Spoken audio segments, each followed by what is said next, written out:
Day number 27 of the Daily Journal video series. Everyone, welcome back. My name is Hervin, and this is the Daily Journal video series where every day I'm coming on and I am talking a bunch of nonsense. I'm actually coming on and documenting my journey here as we're trying to scale our company, lessons that I'm learning along the way, anything that I find really cool and worth sharing along the way. I'm coming over here every day and sharing some content. This is the opposite of wisdom, but I'm sharing it anyway. And so, anyway, the first thing that I want to share today I just want to put this out there. I want to give some hiring tips or how to get hired as a shy, introverted person who lacks communication skills. And the reason why I wanted to make this video is because we had a group interview today. We had about 7 people on that group interview, or 6, something like that. And in there it was a mixed bunch. In there was somebody who was really, really smart. They were an engineer, and you could tell they had the qualifications, but man, were they not good at like doing an interview? They were nervous, they were jittery, they didn't know how to communicate. Every question they struggled answering, and you can tell by their answers that it wasn't like they were unintelligent. He was actually really smart, but he just lacked communication skills, lack people skills. And I know that as an engineer, a lot of people who go into engineering, they're not like the most outgoing, sociable type of people. They're not, this is kind of like a general statement, of course, like obviously there are exceptions. But just in general, engineering is, especially if you're into computer engineering, software engineering, this requires you to be more on your own and really like focused by yourself and so on, and you might not have a lot of people interaction. And so you might have a really developed logical brain that is able to solve problems, but you might struggle on the human department. And unfortunately, we live in a world where it's not just about how smart you are, but you also need to be able to communicate with other human beings, with other people. And so you need to unfortunately, you need the people skills if you want to get hired and you want to get paid what you're worth and you want to have more opportunities. Because ultimately, even if you're extremely smart, the people who are hiring you who may not be as smart as you, they're the ones to decide whether or not you make it into the company. And so even though you might be smarter than them, they might not be able to recognize how smart you are. And it's all about, unfortunately, with people, it's all about how you carry yourself. And so anyway, I just wanted to give everybody here who is really smart, but they're shy, introverted, they lack communication skills, some pointers to help you. Because if you think about it kind of like from an engineering perspective, right? If you think about your skill set, you may be smart 10 out of 10, okay, but then your communications and people skills are at a 3 out of 10. That's your bottleneck. So your throughput is minimal because you have a bottleneck, you have a constraint in your ability to communicate your skill set. Right. And so you got to see it that way. So from a problem solving perspective, from like an engineering perspective, your bottleneck right now, it's being your communication skills, your people skills. And so something that you need to do is you need to practice these things. And I know because I used to be extremely introverted, addicted to video games, used to play 14-hour video games a day for years, for the longest time as a kid. And it just left me at a point where I used to struggle to communicate. I used to struggle to make friends. I used to struggle to socialize with other people. I used to be really awkward with girls. I was borderline creepy, just like not good. And so anyway, being able to practice these things, people skills, it's extremely, it's like imperative for you to get a really good job and for you to, get accepted. And so it's not anymore about how smart you are. You're obviously smart, but it's about making sure that you can present yourself well. And so some tips here you want to practice are, number one, just like practice your greeting. I'm literally going to break things down into the most simple things. Like you could take this skill set, people skills, or let's take this skill set of doing well at a hiring interview and let's break it down into its most fundamental components. So like your greeting, right? When people are going around the in this group interview that we're doing, people are going around the Zoom room introducing themselves like, "Hey, who are you? What do you currently do? What relevant experience do you have to the job?" That is something that you can take and you can practice. So you can literally say like, "Hey, my name is Hervin. I work in this company. Here are my 3 skill sets that are relevant to the job. And here's the relevant experience that I have done that I feel makes me qualify for this position," right? So just having some clear and you want to use simple language and you literally want to just like write some bullet points and practice them. Make a video like this that you don't have to share with anybody, just for yourself. Like practice a greeting, like turn on Loom, the video recording program, and then just practice there by yourself. "Hi, my name is Hervin, and I am applying for the tech support role. I have worked in 3 other companies providing tech support. I believe I have a skill set in learning how to troubleshoot. I believe I have the skill set in learning how to figure out what the clients and customers need. I'm very quick to identify the problem, and if there's never a solution, I'm also great at just creative problem solving to figure things out. I've worked in other companies doing X, Y, and Z, and this is why I think I'll be good candidate for the job," right? And that's kind of, just practice or just saying, "Hey, my name is Hervin, and I am applying for the tech support engineering position. I have worked in this 3 other companies doing tech support over there with different clients. Pleasure to meet you, everybody." Just practice your greeting. So that's just like a little 3-second sentence. Write it and practice it. Kind of like if you were preparing to play a character in a movie or something. Literally give it that much thought because, think about it. This is such a tiny little skill, but it has so much leverage because if you nail these things, you give a good impression at first in your hiring interview, which means that this one little decision alone of practicing this thing can have major second order consequences. It can mean the difference between getting considered or not getting considered. And so, although it's it's something tiny, right? And these are like the best decisions in life. The best decisions in life are like something that it like requires very little effort for you to practice this. You don't need to practice this for years. This is something that is going to take you 10 minutes at most to really like get solid at this. And then like now you're good. Now you have this skill that you can then go to a job interview with and you're going to do better. Okay. So then the next skill set right here that I would practice is saying what you do clearly and concisely in simple language. Also, the same thing goes for your skill sets. Saying what your skills are in simple language, clearly, concisely, so that everybody understands.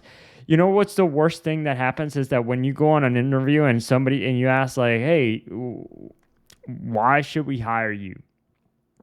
And the person starts to fumble around. That's like the most crucial question, and people mess that up. Or "Hey, introduce yourself and tell us what your relevant experience is to this position." And then you start, I've had this question and literally people have said like, "Hey, I'm applying for the tech support engineering role and I'm great with people because, I'm somebody who is," and they start to fumble and then they start to like lose their train of thought. And then they end up speaking about their instruments and how they have a passion for playing music or something, or how, or they start reading from a script and sounding very robotic like this, where they don't know what they're saying without reading. And so, like, yeah, anyway, just practice what you practice saying what your experience is concisely. So I used to work as a tech support engineer at this company. I used to help clients who were struggling with their bugs whenever they would log into the software. I was the first person they would talk to, or there was a person they would talk to first, and if they couldn't solve the problem, then it would come to me. I was the second tier support. I was also overseeing the support processes, making sure everybody was hitting their KPIs. And my skill sets are that I'm able to troubleshoot things really easily. I'm able to talk to clients and find out what they need. And I'm also able to oversee to make sure that the team are hitting their KPIs. So being able to clearly identify what your skill sets are, and by the way, I'm just coming up with these things out of the top of my head. Take time to write things down, make it clear, make it concise. Use ChatGPT to help you with this. Say to ChatGPT, hey, here's my skill sets. Help me write a clear, concise paragraph about myself, selling myself, about why I'm a good fit for this role. Here's my experience. Make it sound professional, concise, right? So anyway, and then you can add your own flavor in there. Write down some things that you're proud of professionally. So if you have things that you've done, in previous companies that you're proud of, things that you've worked on, projects that you've been a part of, things that you've led, initiatives that you've taken, make sure that you write those things down and you make them sound good. Like, you take the time to think about this. Again, it doesn't matter if you're this good, but your ability to communicate how good you are is like that small. Like, you're 10 out of 10 in skill sets, but 1 out of 10 in communicating your skill sets. That's your bottleneck, and that's gonna mean that your throughput isn't gonna be good if you have like such a massive constraint in terms of communicating your skill sets.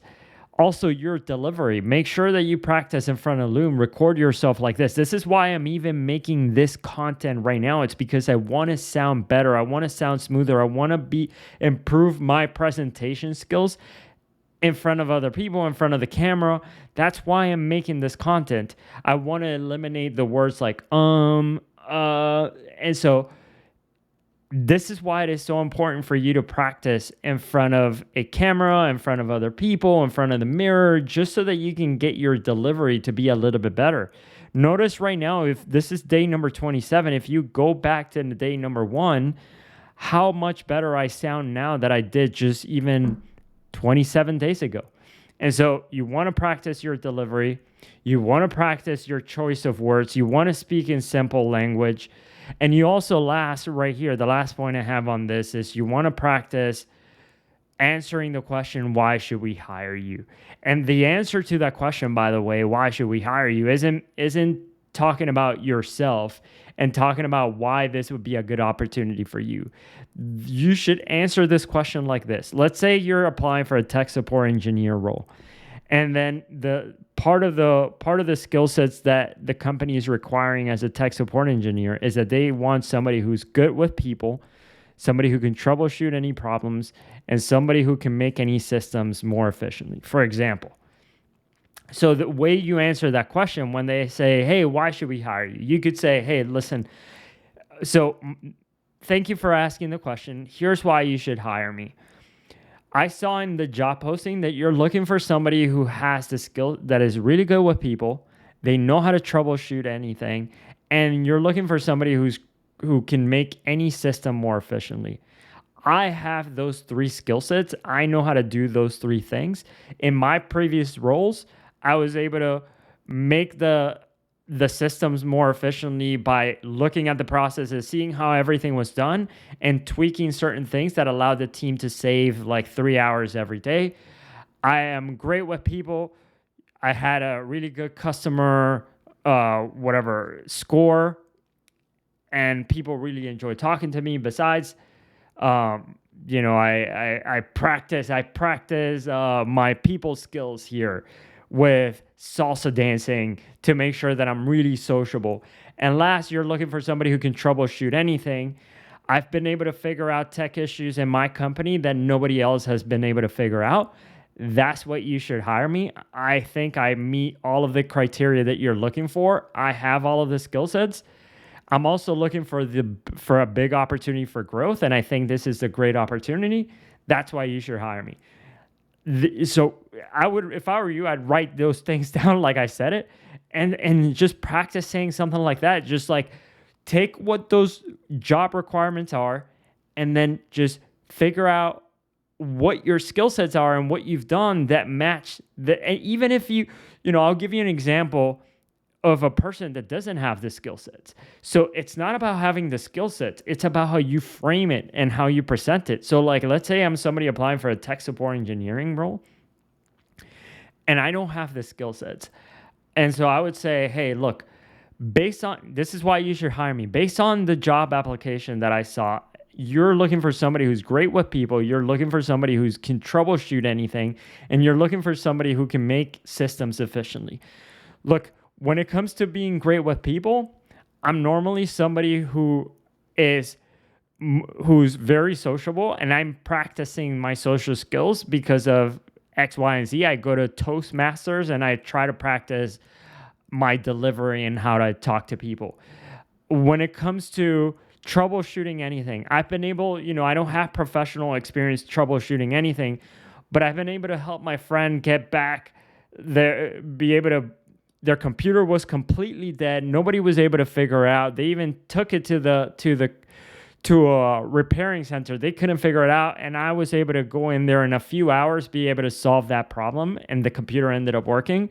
And so it isn't professional experience, but I'm able to help all of my friends with all of the tech problems that they have, and it's something that I have a passion for, and I'm a fast learner, so I'm sure I'll be able to pick it up. And last, you're looking for somebody who can make things more efficient. Personally in my life, I've been able to figure out how to use Excel to save me 3 hours every month. And so I can look at anything. And although I don't have the professional skill sets right now from previous jobs, I'm normally somebody who loves to make any system more efficiently. I promise you, if you give me a shot, I'll give it my best and you won't regret it. This is why you should hire me. I know I can meet the expectations. I know I have the ability to meet those skill sets that you're looking for. You give that answer, I guarantee you, you may not get hired, but you're for sure going to get moved to the next step. And so, yeah, I mean, it might ultimately come down to the fact that you may lack the professional experience, but maybe not. Maybe you get lucky and you end up working with a company who are like, hey, this guy seems like he has potential. Let's give him a shot. And so who knows? I mean, but as long as you carry yourself well in that interview, you're gonna do well. And so anyway, just wanted to put this out there for anybody so that hopefully it helps them get hired. Yeah, because we've been doing a lot of hiring interviews and it feels like people are missing this kind of training. So I just wanted to create something like this to help people. Okay, so that's the first thing I wanted to share. Now, I have here other things that I wanted to share. So again, this is a daily journal, so I'm just going to share here the next point. The first one was about how to get hired as a shy, introverted person who lacks communication skills. And so the second thing that I want to document, which is totally unrelated. So if you just came in here to watch the video as to you were just looking for hiring tips to get hired, there you go. I hope you've enjoyed the video. And yeah, subscribe to the channel. I share here anything that I find cool if you've enjoyed it. And I'll see you in the next video. But for anybody else, so now I'm going to share things about our company. So or me personally as a founder here. So one of the things that I have been thinking about is that I watched this video from Gary Vaynerchuk, how he talks about how he runs his entire company from his phone.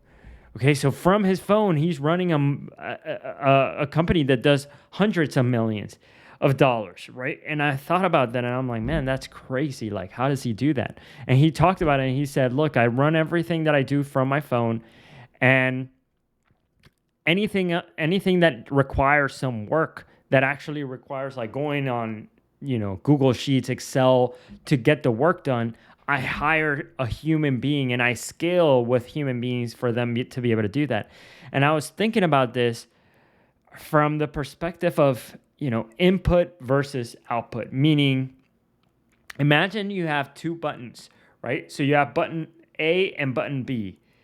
And so anytime you press button A, you move 3 steps. But anytime you press button B, you move 40 steps. Which button would you press, right? And the answer is, if you wanted to grow as fast as possible, button B, where you move 40 steps. And that's essentially what happens to Gary Vaynerchuk, is that anytime, so from his phone, he's consistently like chatting with like, he's DMing people on Instagram, he's responding to the comments, he's seeing what's happening out there in the content world, he's creating a lot of content himself, a lot of videos himself. And one video that he creates that gets, thousands, hundreds of thousands, millions of views, that to him, one video that gets millions of views, that right there helps him generate so much business, and it gets his brand out there so much, and he gets in front of new people so much, that just him focusing on that is what the highest leverage activity for him is that's his zone of genius. That's what he focuses on. That's the thing that allows him to provide the most amount of value to his company. And so if he were to actually put the phone down and go on Excel sheets and like trying to figure things out there, if that's not what he enjoys and that drains him, and he's slow at it because he doesn't love it and he's not good at it, if that's what he's doing, he's not providing the most amount of value to his company. And so I was thinking about that for myself. I'm like, okay, that makes sense. So he's focusing on the highest return activity, on the highest ROI activity, if you will, the highest leverage activity that he can focus on that allows him to bring the most amount of value in his company. What is that for us? And he's running everything from the phone. And so for me, I feel like, I've been stuck running the company, kind of doing everything myself. And I'll go in there, I'll film the videos, I'll look at I'll respond to the client's tickets, I'll categorize all of the support questions, I'll be in the support ticketing system myself.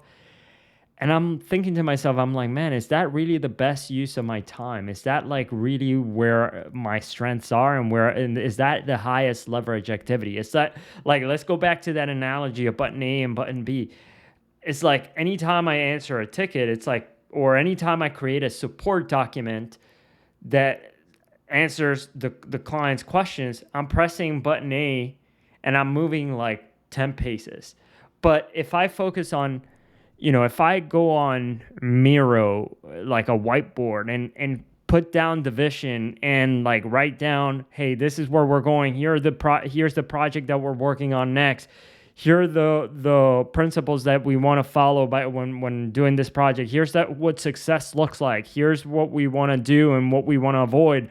And like just putting the big picture, looking at the big picture, deciding where we need to go, because I'm the one in our company that has the biggest vision, and I'm the person who knows our product best, who knows our customers best, who knows the landscape best. So I'm able to foresee things that other people cannot see. And so if I can just focus on the big vision and then allow the team to execute that vision and then coach them along the way, that is probably the highest leverage activity I could do. So it's, instead of like doing the things, just pointing the direction that we need to go in, outlining what success looks like, and then being able to get and like maybe drawing it, or if it's easier. So just getting team alignment, getting everybody on the same page, getting everybody pointed in the same direction, and then coaching people along the way. It's probably where the highest leverage on my time is. And so I could potentially run things from like my iPad here with the Apple Pen and a Miro board. It just, I mean, obviously it's not going to be the case for now, at least, but I could see how that could be the case. And I'm just really trying to think about how do I simplify what I do and how do I find those little 1, 2, 3 buttons that I'm pressing that are generating the most amount of value for the company. And so that's all it is. It's just I'm trying to figure out how I can use my skill set to generate the most amount of value for our company. Where do I find the highest leverage activity? What are the highest leverage activities that I could be doing to provide the most amount of value to the company? And so I've been thinking about that today. The last thing I want to share here, and I just want to document this. And so today we got some people to return their written assessment that we give them to test their skill set. So just remember, we have a group interview, and from there, anybody who makes it to the next round, they're doing an assessment, and then they're doing another interview. And with the assessment, we've been pretty strict. So if anybody fills out the assessment and they even miss one question, like they don't respond to one question, we just deny them. Because in our previous experience, we had a good candidate who was really good. They missed one question, but they did great in the assessment, and we let them through. And it ended up being like that right there was a sign that that person wasn't very detail oriented, and we still let them through.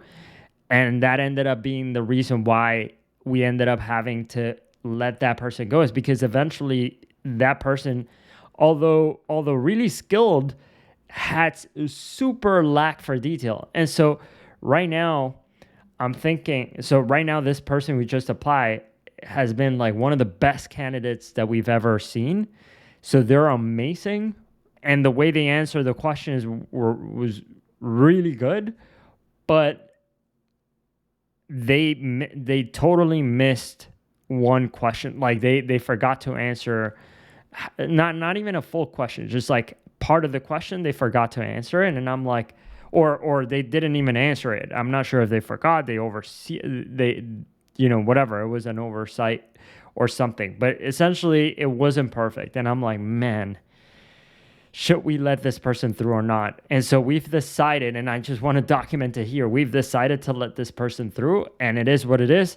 I mean, we felt that this person is great. We're going to talk to this person about it on the interview, and see, we're going to give them some feedback, and hopefully we'll see how they respond, and whether they're going to take the feedback well or not. In any case, if we hire, like, this person showed incredible, really amazing talent, they really did a phenomenal job, but they missed one thing. And so we've been really strict at finding reasons to not hire somebody. So we've been really strict in our hiring process not to let anybody through who's not very detail oriented. But we felt like, man, maybe we need to make an exception, and maybe this will bite us back in the future. Who knows? But this is something that right now, I mean, I just personally, I have a feeling like we need to let this person through. And so, yeah, I'm excited to meet with them. We let them through. I just want to document that here. Maybe, hopefully not, but hopefully this doesn't come back to bite us in the butt. And although we still have an interview to do with him, and so it's not like this person is getting hired, but we're excited about the potential. And so, yeah, just wanted to document here that we let a person through, even though there was a little detail that they missed. And so anyway, we'll see. Yeah, so this is it for this video. Thank you all so much for watching. I hope this has been helpful. I will see you all tomorrow. Follow along for the journey, subscribe to the channel, and I'll see you then.